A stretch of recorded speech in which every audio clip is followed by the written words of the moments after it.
नमस्कार, कैसे हैं आप सब। नंबर सिस्टम हम लोगों ने डाउट के तौर पे अभी शुरू कर दिया है भाई। कोशिश करेंगे इस एक्सरसाइज के सारे डाउट एक बार में ही ले लिए जाएं, अगर लिए जा सकते हैं तो। ठीक है, देखते हैं कितना समय लगता है। तो सबसे पहला सवाल जो है वो हमारे पास है, और ये सवाल कहता है the difference between the two digit number and the number obtain by interchanging the position of its digit is 36। ठीक है, what is the difference between the two digit number. ठीक है, अब ये सवाल क्या कहता है। ये सवाल कहता है the difference between two digit number and the number, यानी कोई दो डिजिट का नंबर है ऐसा, उसके डिजिट इंटरचेंज कर दिए गए हैं, ऐसा करने से जो अंतर आ रहा है वो 36। अब आपको ये बात बहुत अच्छे से पता है, हम लोगों ने लेवल 1 में भी ये सीख ली थी कि ये जो डिफरेंस होता है ये हमेशा इनके डिजिट्स के बीच के डिफरेंस का 9 गुना होता है। तो 36 किसका 9 गुना है? आंसर है 4 का, यानी इनके डिजिट्स के बीच का डिफरेंस क्या रहा होगा? 4। तो इसका आंसर फर्स्ट आना चाहिए, ना कि कैन नॉट बी डिटरमाइन। तो ये आपका आंसर एक तरीके से गलत है, जो भी है फर्स्ट आंसर इसका बनेगा। डन। चलिए चलिए, अब हमारा सेकंड क्वेश्चन है। सेकंड क्वेश्चन क्या कहता है?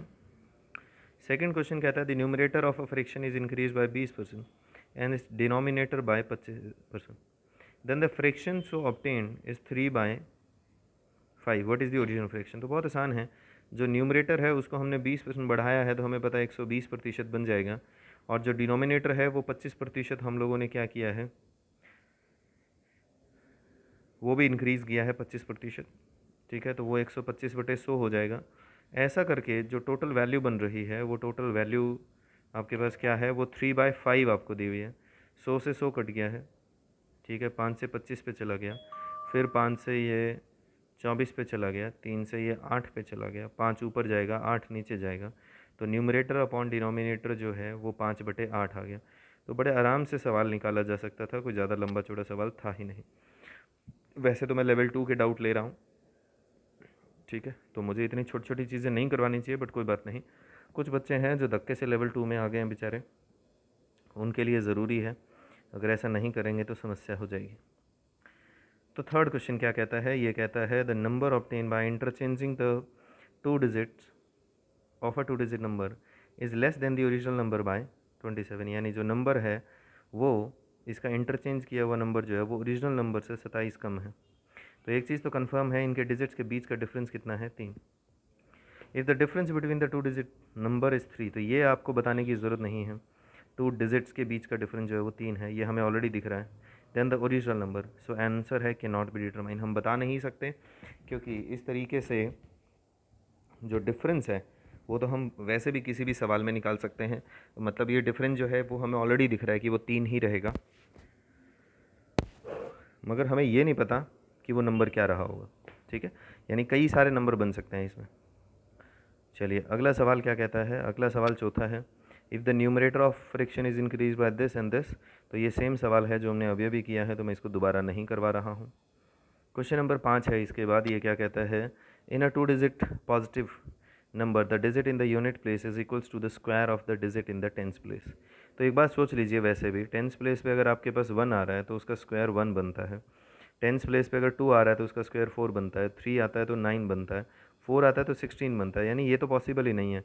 सो कुल मिला के सिर्फ 3 ही नंबर है जो पॉसिबल हो सकते हैं इस तरीके की कंडीशन के हिसाब से। उसके बाद कहता है and the difference between the number and the number obtain by interchanging it's digit is 54। अब हमने ऑलरेडी ये बात बहुत बार सीखी हुई है कि इंटरचेंज करने से जो आता है वो हमेशा डिफरेंस जो है वो डिजिट्स के बीच के डिफरेंस का 9 गुना होता है। तो डिजिट्स के बीच का डिफरेंस क्या है? 6। अब इनमें से कौन सा ऑप्शन है जिनके डिजिट्स के बीच का डिफरेंस 6 है? तो आंसर है ना तो ये है ना तो ये है, केवल एक ही है, 39। तो हमारा नंबर आ गया 39। अब हमें क्या चाहिए? इसका 40% चाहिए, तो इसका 40% जो है वो साफ साफ 15.6 आ रहा है। तो आंसर बड़े आराम से सीधे तरीके से निकल रहा है, आपको कोई ज़्यादा मेहनत करने की ज़रूरत नहीं है। ठीक है, क्वेश्चन नंबर 6 में मुझे थोड़ा सा मिस्टेक लग रहा है। If the numerator of fraction is increase by 1/4, अगर मैं न्यूमरेटर में 1/4 वैसे जोड़ता हूँ तो ये वैसे भी कभी आपकी वैल्यू निकाल के देगा नहीं। ठीक है, डिक्रीज बाय 1/3, और ऐसा करने से आंसर जो है वो 33/64 आ रहा है। इसकी बजाय अगर इंक्रीज बाय 1/4 होता कि इतना बढ़ रहा है, तो हम फिर भी लिख सकते थे कि न्यूमरेटर जो है वो आपके पास 5/4 हो रहा है, जबकि जो डिनोमिनेटर है वो 2/3 हो रहा है, और तब जाके ये बना। इसको घुमाएंगे तो एग्जैक्ट वैल्यू नहीं आएगी, तो मेरे ख्याल से पहले 1/4 और 1/3 कर दीजिए, तभी ये थोड़ा सा ठीक बनेगा, कम से कम होने लायक तो होएगा, चाहे आंसर नन ऑफ दीज ही क्यों ना है। ठीक है, तो ये सवाल वैसे थोड़ा सा मिस्टेक में है। नेक्स्ट सवाल जो है वो क्या कहता है, 7 number, twice the square of a number is more than 11 times the number by 21। Twice the square of a number, ठीक है, इज़ ये ज़्यादा है कितना, 21 ज़्यादा है, किस से 21 ज़्यादा है, देन 11 टाइम्स द नंबर, यानी 11x से 21 ज़्यादा है। तो ये नंबर जिसका स्क्वायर जो है उसका डबल कर दें तो उस नंबर के 11 गुने से जो है वो 21 ज़्यादा होएगा। अब आपने क्या करना है, सिंपल है, क्वाड्रेटिक इक्वेशन बनानी है। तो ये हो गया एक तरीके से 2x² माइनस 11x हो गया, माइनस का 21 बराबर 0 हो गया। अब 2 गुना 21 करूँ तो 42 आता है, ठीक है, और साफ साफ दिख रहा है माइनस का 7, सॉरी माइनस का 14 और प्लस का 3, जो कि उधर जाके प्लस का 14 माइनस का 3 हो जाएगा, दोनों के भाग में 2 आ जाएगा, तो एक फैक्टर आ जाएगा 7 और दूसरा फैक्टर जो आ जाएगा वो माइनस का 3/2, यानी सेकंड ऑप्शन आपका बनेगा। तो सवाल काफ़ी आसान था, करवाने की कोई खास ज़रूरत नहीं थी, बट इट्स ओके, कोई बात नहीं। 8 नंबर कहता है the product of 2 consecutive even number is 9408 which is the greatest of the number. तो याद रखिए, जब भी प्रोडक्ट ऑफ 2 कंजिक्यूटिव इवन दिया हो या 2 कंजिक्यूटिव ओड दिया हो, तो जो प्रोडक्ट दिया हुआ है उस प्रोडक्ट में आप क्या करें, एक जोड़ दें, और ऐसा करने से वो हमेशा एक परफेक्ट स्क्वायर बनेगा। यानी ये जो 9409 है ये परफेक्ट स्क्वायर बनेगा, और आप इसका रूट करेंगे, इसका रूट करने पर हमारे को मिला 97। एक नंबर उसके लेफ़्ट होगा, एक नंबर उसके राइट होगा, यानी एक इवन नंबर 96 है, दूसरा इवन नंबर जो है वो 98 है। तो ये तरीका आप हमेशा यूज़ करेंगे जब भी कभी प्रोडक्ट ऑफ 2 कंजिक्यूटिव इवन या 2 कंजिक्यूटिव ओड दिया गया हो, तो प्रोडक्ट में क्या करेंगे, आप हमेशा एक जोड़ कर या एक घटा करके, सॉरी एक जोड़ करके जो नंबर बनेगा वो हमेशा क्या बनेगा, एक परफेक्ट स्क्वायर बनेगा, और जिसका भी वो परफेक्ट स्क्वायर होएगा वो परफेक्ट स्क्वायर नंबर जो है वो हम लोग यहाँ लिख देंगे। ठीक है, चलो बहुत अच्छे। अब अगले सवाल पे आ जाओ। 9 नंबर क्या कहता है, if the numerator of fraction is increase by. तो ये सवाल अपन ने अभी अभी किया था, तो इसको मैं बार बार नहीं करवाऊंगा, इस तरीके के सेम सवाल करवाने का कोई तुक नहीं है। अगर आपको एक बार सवाल करके नहीं आता और आप फिर भी एक सेम सवाल दोबारा पूछ रहे हो, वैसे भी आपका कुछ हो नहीं सकता। तो ऐसे बच्चों को एंटरटेन करने का कोई फ़ायदा भी नहीं है जिनके हाथ पल्ले कुछ है नहीं, जो पढ़ते कुछ है नहीं और वो चाहते हैं कि हर क्वेश्चन सर ही करके दे दे। तो भाई सर करेंगे तो पेपर में कौन करेगा बताओ। ठीक है, तो पेपर तुम्हें ही देना, मैंने नहीं देना, इसलिए सोच समझ के ध्यान रखा करें। हर सवाल आपसे खुद से होना चाहिए, मेरा काम है आपको मदद करना, ना कि तुम्हारी जगह खुद काम करना। ठीक है, तो समझो इस बात को, जितनी जल्दी समझ जाओगे अच्छा। 10 नंबर कहता है what will be the greatest of 2 number whose product is 640, यानी 2 नंबर की गुना 640 दे रखी है। ठीक है, if the sum of the 2 number exceeds their difference by 32, यानी उन 2 नंबर का जो सम है वो उन दोनों के डिफरेंस से 32 ज़्यादा है। ठीक है, तो अब x से x कट गया, ये इधर आ गया 2y इज इक्वल्स टू 32, तो y की वैल्यू आ गई 16। अब 2 नंबर का में से एक नंबर हमें 16 मिल गया है, तो x गुना 16 जो है वो 640 है। जब 640 से ये 16 चौक 64 40 पे चला गया, तो दूसरा नंबर भी आपके पास आ गया 40। ठीक है, तो ये दोनों नंबर हमारे को मिल गए हैं, अब आपको ज़्यादा इशू होना नहीं चाहिए। ठीक है, चलिए 10 सवाल हो गए। 11वां क्वेश्चन क्या कहता था, प्रोडक्ट ऑफ 2 सक्सेसिव नंबर। अगर आपने ध्यान दिया हो तो जो पिछला सवाल था वो प्रोडक्ट ऑफ 2 सक्सेसिव जो थे वो इवन नंबर थे, इस बार क्या है जर्नल नंबर है। और जनरल नंबर में आपने क्या करना है, बस ये देखना है कि ये कौन से 2 नंबर के स्क्वायर के बीच में आता है। जिनके भी स्क्वायर के बीच में आता है आपने बस ये देखना है। तो 4032 किसके स्क्वायर के बीच में आता है, आंसर है 63 एंड 64, तो वही आपके नंबर होंगे, उसी से आंसर लग जाएगा। Done. The product of 2 successive number, तो इसको भी हम देखेंगे कि किसके स्क्वायर के बीच में है। तो साफ साफ ये 97 और 98 के स्क्वायर के बीच में है, तो हम 97 और 98 आपका आंसर लगा देंगे बस। ठीक है, नेक्स्ट सवाल है 30 number, the numerator of a fraction increase by. इस तरीके के सवाल अपन ने बहुत बार कर लिए, तो अब ये बार बार अपन नहीं करने वाले। ठीक है, नेक्स्ट सवाल जो है वो फिर से आसान सा सवाल है, 14 नंबर में इसको फिर छोड़ रहा हूँ। उसके बाद आ रहा हूँ मैं 15 नंबर पे, the difference between 3/4 of 4/5 of a number and 1/6 of 2/5 of the same number is this. तो बहुत सिंपल है भाई, आपका काम क्या है, आपको कहता है कि 3/4 यानी 3/4 ऑफ 4/5 ऑफ अ नंबर जो है, और उसका जो दूसरा नंबर है उनके बीच का जो डिफरेंस है वो दे रखा है, यानी माइनस का 1/6 into 2/5 of the same number is equals to 648। बस आप अब इसको सॉल्व कर लीजिए, कोई ज़्यादा दिक्कत वाली बात है ही नहीं। तो एक तरीके से आ गया 3/5 of x minus 1/15 of x is equals to 648। घुमा लीजिए, आंसर आ जाएगा। डन। नेक्स्ट सवाल जो है वो है 16 number. If the position of the digits of two digit are interchanged then the number of 10 is 27।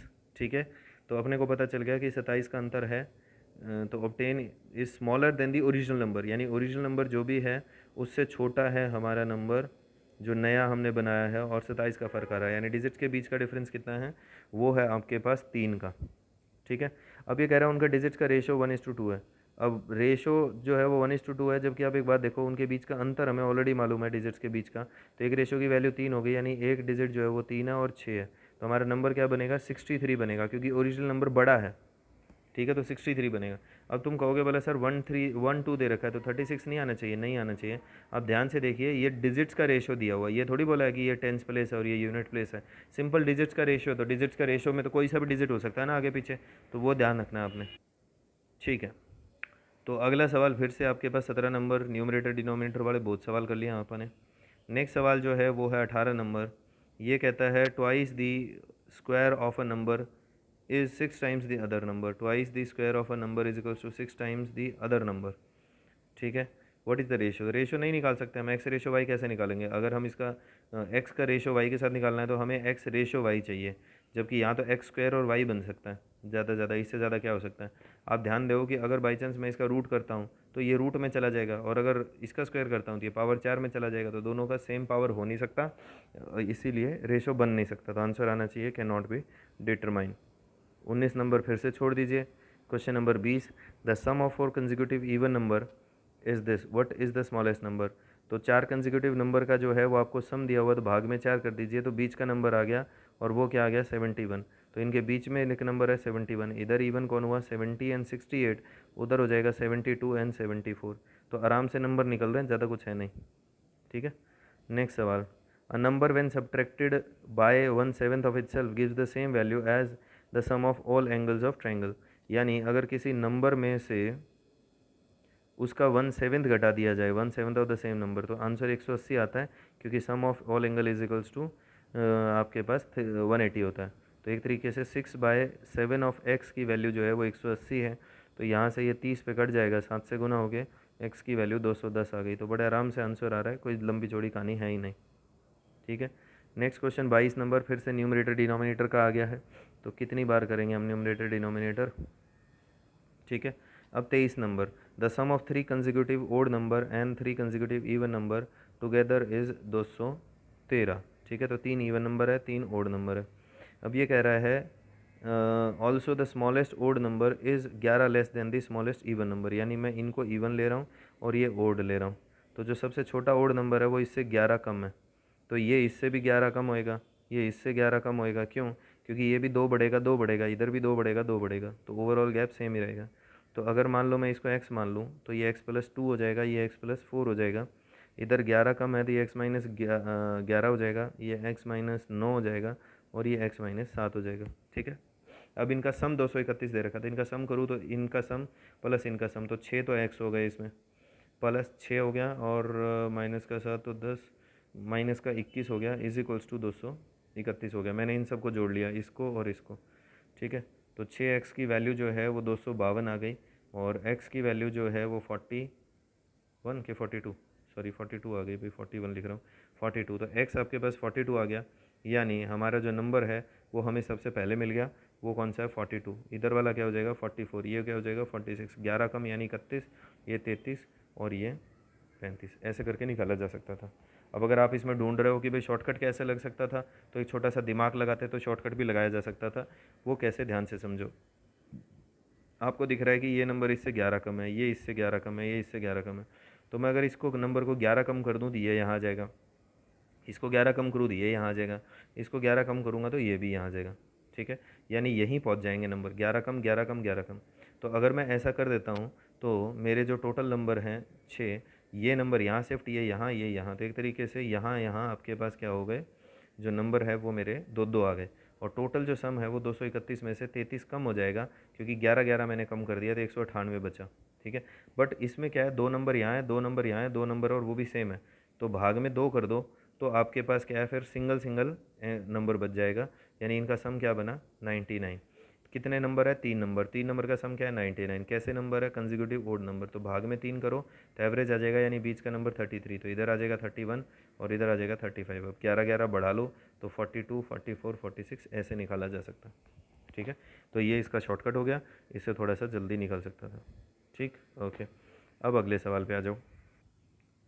इससे इससे आगे के डाउट आपके अगली क्लास में लिए जाएंगे। अगर आपने यहाँ तक जितने डाउट ले लिए हैं उतने ही आप देख लीजिए, इससे आगे के डाउट आपके अगली क्लास में होंगे। भाई मैं बता रहा हूँ, आप सोचेंगे एकदम रंजीत सर कैसे आ गए, तो कोई बात नहीं, मैं आपको बता रहा हूँ क्योंकि सर थोड़ा सा बिज़ी हो गए हैं अभी, और वो बाद में लेक्चर तैयार करेंगे अपना। Thank you very much.